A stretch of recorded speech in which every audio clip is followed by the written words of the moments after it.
The Earth has one big ocean composed of many characteristics, such as nutrients, salts, sediments, and pollutants.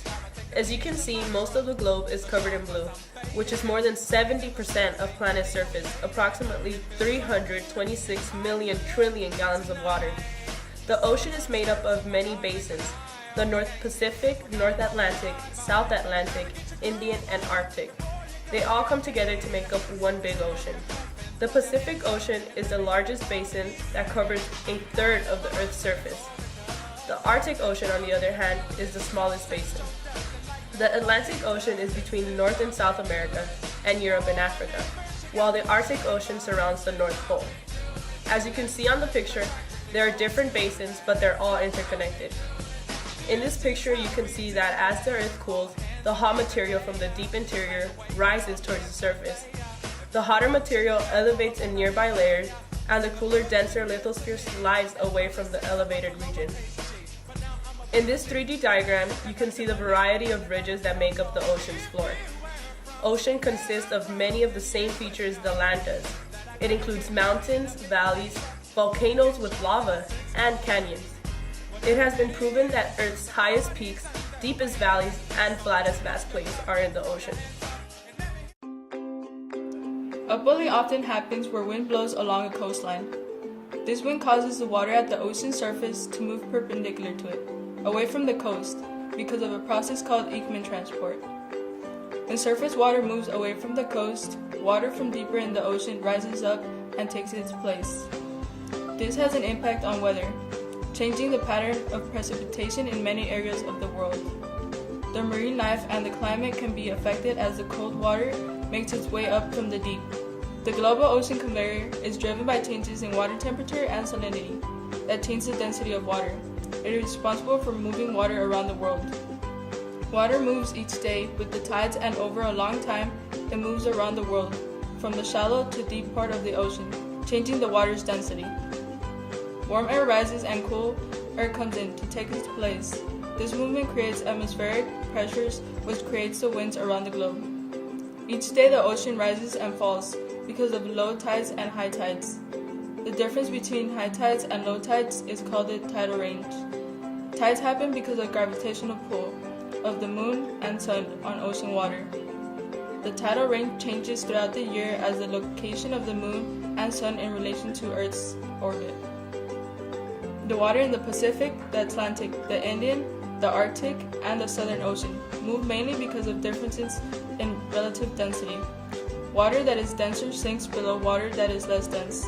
Two factors affect the density of seawater: temperature and salinity.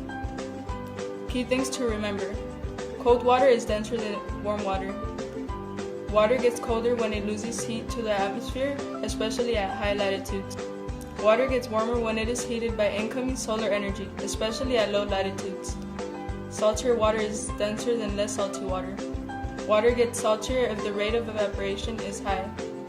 Water gets less salty if there is an influx of fresh water either from melting ice or precipitation and runoff from land. There is a concern because as the earth warms and more sea ice melts, the influx of fresh water will make the seawater at high latitudes less dense. The less dense water will not be able to sink and circulate throughout the world. This may stop the global ocean conveyor and change the climate of the European and North American continents.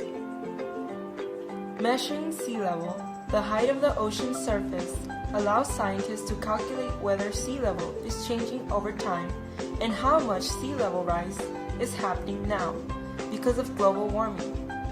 When sea level changes worldwide, it is called a eustatic change in sea level. This is happening today as global warming melts glaciers and causes seawater to expand, increasing the volume of water in the ocean.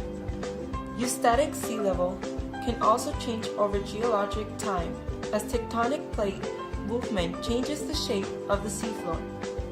Movements deep within the earth, which carry heat from the hot interior to the cooler surface, cause the plates to move very slowly on the surface, about 2 inches per year. Did you know that 97% of all water on and in the earth is salty? The saltiness of the ocean water comes from minerals on land. There are two ways the ocean gets its salinity. It starts off with the rain that falls on the land, since it contains dissolved carbon dioxide from the surrounding air, which causes the rain to be slightly acidic. Another way the water gets its salinity is from hydrothermal vents, which are located in the crest of oceanic ridges. When the rocks become hot enough, the minerals dissolve from the crust and from the water contact with the magma, contributing to the salt in the ocean. The ocean is connected to major lakes, watersheds, and waterways. All major watersheds on Earth drain to the ocean. Rivers and streams transport nutrients, salts, sediments, and pollutants from watersheds to estuaries and to the ocean. There are 3 different ways in which this happens: dissolved load, ions in solution being carried downstream, suspended load, suspended sediment that floats freely downstream, and bed load, sediment that moves along the bottom of the river. All of the oceans we know make up one world ocean. Therefore, since the water on Earth is interconnected to the ocean, everything has an effect on one another. It is important for humans to take care of the ocean and maintain it. After all, it has a direct impact on our lives. It is one of Earth's largest life support systems. We all need healthy oceans to survive and prosper. Oceans generate half of the oxygen people breathe, provide 1/6 of the animal protein people eat, absorbs carbon dioxide from the atmosphere, and reduces the impact of climate change. Although the ocean is large, it is finite and resources are limited. The ocean serves as a source of food and valuable minerals, as well as a vast highway for commerce.